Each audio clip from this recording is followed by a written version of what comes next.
Baik, sebelumnya selamat pagi untuk, Bapak Ibu dewan juri, selamat pagi semua untuk teman-teman yang ada di Zoom, teman-teman panitia dan, teman-teman yang ada di YouTube juga ya. Oke, di sini saya ingin, perkenalkan nama saya Muhammad Irfan Arifudin, biasa dipanggil Irfan. Saat ini saya berada di semester 7 di Institut Teknologi PLN Jakarta Barat. Oke, ini adalah desain saya untuk pari gergaji. Cerita di balik desain saya ini, desain ini dibuat karena mengingat bahwa pari gergaji itu jarang banget ada orang yang aware, jarang banget ada orang yang perhatian.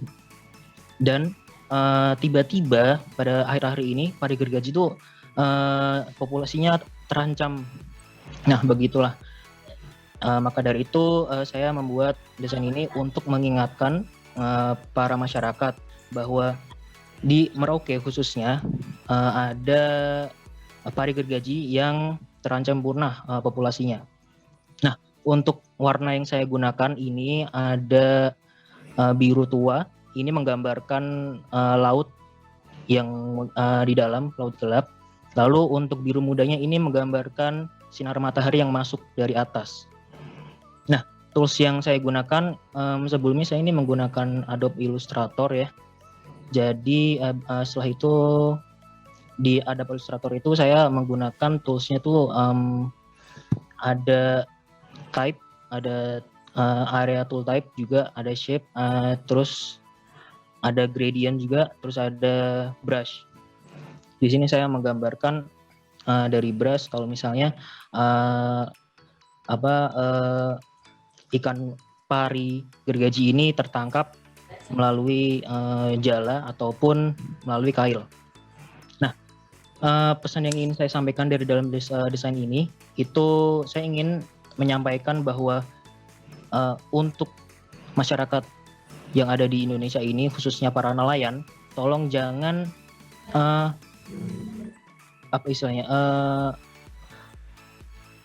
mencari atau memancing ikan pari gergaji karena terancam punah juga. Dan juga kalau misalnya bagaimana kalau misalnya tidak sengaja tertangkap baik kail ataupun jaring, maka di sini juga saya cantumkan waktunya 30 detik lagi. Saya cantumkan bagaimana cara melepaskannya tanpa menyakiti pari gergaji tersebut, dan juga jangan lupa untuk melaporkan ke showfish.id juga. Baik, sekian dari saya. Wassalamualaikum warahmatullahi wabarakatuh. Waalaikumsalam warahmatullahi wabarakatuh. Terima kasih banyak Kak Irfan atas presentasi karyanya. Sekarang dua juri yang akan memberikan komentarnya. Saya ingin mengundang Mas Adib dan juga Kak Yulianti Yuli. Yang pertama saya persilakan terlebih dahulu kepada Mas Adib. Ya, Mas Adib dipersilakan. Ya, halo. Halo Mas. Halo Mas Adib. Minta tolong di full screen ya yang poster tadi ya, soalnya kepotong tadi. Yang ini Mas Adib. Oke, sebentar Mas.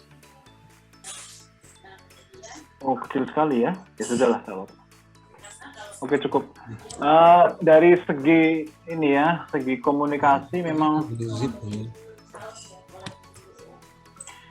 saya menemukan fakta menarik tadi setelah baca dari karya temanmu sebelumnya, bahwa pari gergaji itu ternyata ini ya berperan penting dalam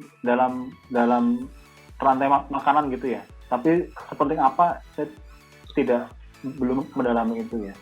Mungkin itu bisa digali sebagai ide yang nanti bisa jadi trigger untuk orang melepaskan pari gergaji ketika menangkap ataupun tidak sengaja menangkap.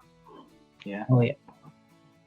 Baik. Nah, itu bisa dikorelasikan dengan pekerjaan audiensmu sebagai nelayan ataupun sebagai masyarakat biasa ya. Korelasinya di mana? Yaitu tugasnya desainer. Nah, karyamu ini adalah standar ya. Jadi ini seperti naskah saja yang diberi ilustrasi sedikit gitu ya. Iya Mas. Kemudian secara call to action-nya juga kurang kuat menurutku. Kenapa kurang kuat? Karena yang baca tuh tidak ditempatkan pada situasi yang mengharuskan dia melepas pari gergaji gitu loh. Jadi kurang apa ya? ya kurang kuat rasanya ya. Kemudian segi hierarki teks ya masih flat. Kemudian pemilihan jenis ini tipe font ya juga monoton ya. Jadi masih bisa diimprove sebetulnya. Oh, baik Mas. Cukup dari aku cukup. Baik. Terima kasih Mas Adi. Terima kasih banyak Mas Adi atas komentarnya. Selanjutnya langsung saja saya persilakan kepada Kak Yulianti untuk memberikan feedback-nya juga. Oke, terima kasih. Ya, Irfan. Iya Kak. Iya. Oke, ini mungkin kalau yang di gambarnya ini di moncongnya itu apa tuh maksudnya yang itu? Tadi saya belum. Ini jaring Kak. Kalau misalnya nggak sengaja tertangkap di jaring. Oh, oke. Nah, itu kan ada dua ya, ada kail dan ada jaring. Tapi yang digambarin itu jaring.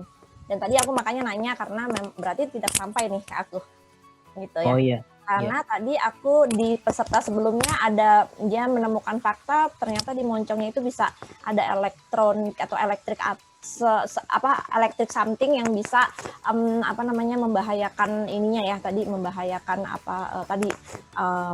mangsa dan lain-lain itu ya dengan ada moncongnya itu. Aku pikir tadi malah itu ternyata itu adalah itu ya jaring jaring gitu. Jadi mungkin itu aja udah miskom tuh, aku udah nggak dapet itu apa gitu. Jadi bentuknya seperti tidak jaring gitu. Justru itu aku tadi ngelihatnya kalau misalnya gini, kalau ada satu orang nggak ngerti dan mempertanyakan berarti ada yang belum ke deliver dengan baik gitu sih. Itu satu. Kedua, komposisi antara gambar dan juga teksnya itu kayaknya lebih dominan teksnya kan gitu, dimana poster itu sebenarnya media komunikasi yang harusnya secara komposisi itu lebih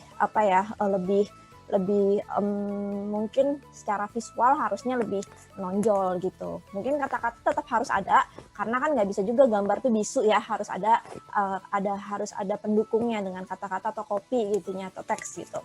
Tapi ini sebaliknya nih, malah kata-katanya yang lebih banyak, komposisi gambarnya yang lebih sedikit gitu sih.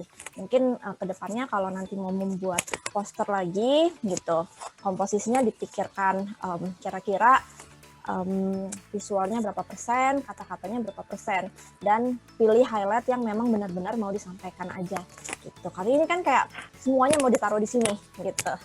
Kalau semuanya mau taruh di sini ya belum tentu juga nyari-nyari, kamu juga harus research gimana sih literasi orang audiens kita nih gitu, ketika ngelihat poster itu apa sih yang bisa langsung sampai ke mereka, ke audiensnya.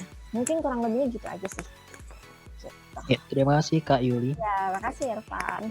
Terima kasih banyak Kak Yulianti atas feedback-nya dan juga terima kasih kepada Kak Irfan atas presentasi karyanya. Semoga feedback-nya bermanfaat ya untuk kedepannya.